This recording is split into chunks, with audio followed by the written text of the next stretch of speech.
Good morning, bachcho. Today we will discuss refining. Refining is a process of removing impurities from impure metal. That means it is a process in which we purify the impure metal. There are various methods for purification. First method is distillation. Distillation is used for metals with low boiling point like zinc, cadmium and mercury. In this case, as these substances are more volatile than that of impurities, they distill, they form vapors. Vapors are collected, condensed to get pure metal, while the impurities remain behind. So you have seen in distillation, in a flask we take a impure metal. This impure metal has metal plus some impurities. When this mixture is heated, at that time only the substance which is more volatile, that forms vapor. Vapors are collected, they are condensed to get pure metal. Okay, let us see second method. Second method is called as liquefaction. This method is used for those elements which has low melting point. For example, tin and lead. In this case, we take a sloping hearth, and on this sloping hearth the impure metal is placed. Due to heat, the metal which has a lower melting point changes to liquid, it flows down while impurities remain. So in here you get pure metal and infusible impurities remain on the top. Now third method is electrolytic refining. Electrolytic refining is a method used to purify elements like sodium, calcium, gold, copper, zinc, etc. In this case, the impure metal is made anode.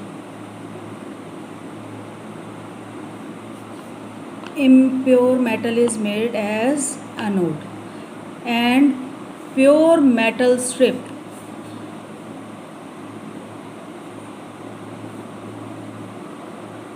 act as a cathode.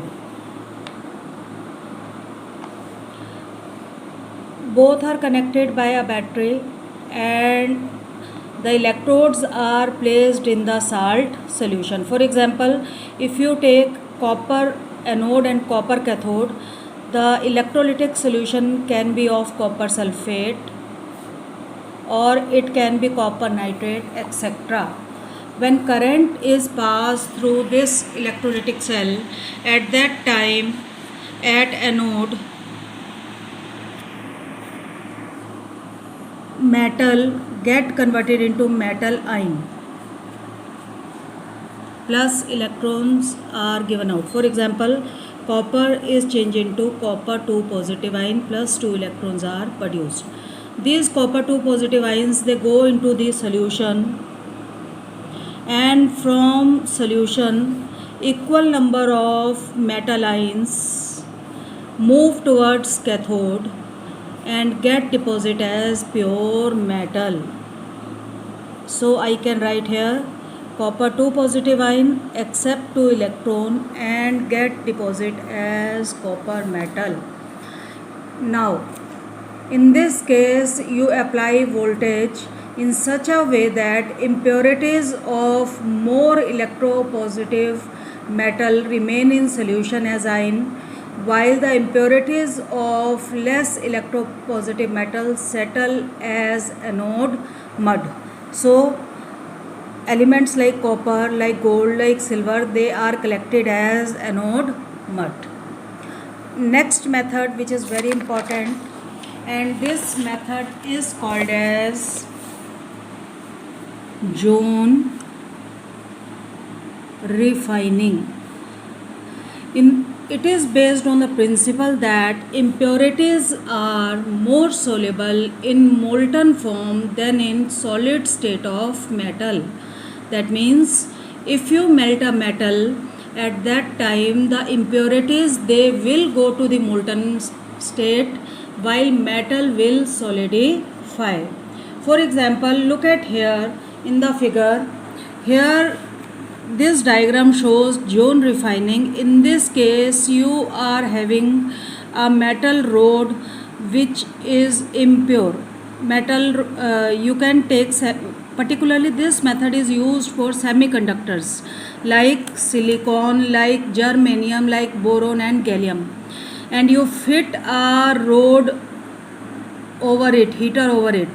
When heater is placed over it, at that time that part on which the heater is placed, that melts. Now heater is moved from one end to other end. At that time this part will start cooling and the impurities, they start moving toward the other side because that side becomes now molten. Now again the heater is moved to another side. So we will observe that on other end you get impurities, while on other end you have a pure metal. This method is repeated many times. तो impure road आपने ली germanium की, boron की या gallium की, उसके ऊपर heater रखा. Heater रखते ही मेटल जो है वो मेल्ट होगा. Then heater is slightly move. When it is moved, that portion on which the heater was placed earlier, that starts solidifying, and the impurities in that portion will move towards the other part of rod which is now in molten state, and heater is moved from one end to another. So on one end you get a pure element, on other side you get the impurities. So I will focus that this method is particularly used for semiconductors like silicon, germanium, boron and gallium, and its principle is very very important, which generally comes in the paper. That is, the impurities are more soluble in molten state than in solid state of metal. This was zone refining. Now another refining which is very important, that is vapor phase refining. In case of vapor phase refining, the metal is treated with some compound, and when it is treated with some compound, it is changed into volatile compound. Suppose it is MX, and this volatile compound, when it is heated, it decomposes to give pure metal. Let us consider the example of nickel. Here the name of process is called as Mond's process. In case of Mond's process, you take nickel, heat with carbon monoxide. Only nickel forms volatile compound with carbon monoxide, while impurities does not react.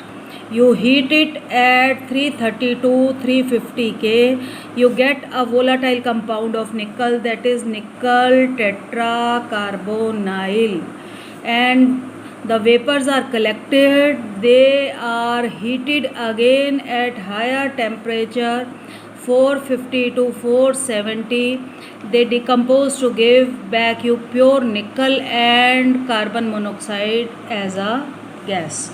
The name of process was Mond's process, in which the nickel metal is converted into volatile compound, that is nickel tetracarbonyl, and this nickel tetracarbonyl decomposes on heating to give pure nickel metal. Okay. Now second under the vapor phase refining is, first was Mond's process, second is Van Arkel method. In Van Arkel method, the elements like zirconium and titanium are purified. What we do here, we heat zirconium with iodine. At that time it forms a volatile compound ZrI4, and when this compound is heated at higher temperature, it decomposes to give zirconium, which is a pure element, and iodine is produced in this case. So this method is used for purifying the elements like zirconium and titanium in presence of iodine. Here the temperature selected is 870 when zirconium combines with iodine to form zirconium iodide, and this compound decomposes at higher temperature, that is 2075, to get pure zirconium and iodine. Okay. Next method is chromatography. Chromatography is a method which is based on the principle that different components of mixture are differently adsorbed on the surface of adsorbent. What you do here, you take impure substance, you mix in a suitable solvent or in gas, and that is moved through the adsorbent, and different substances, they are adsorbed to different extent on the surface of adsorbent, hence you get a pure substance. Okay, that is for all. Thank you very much.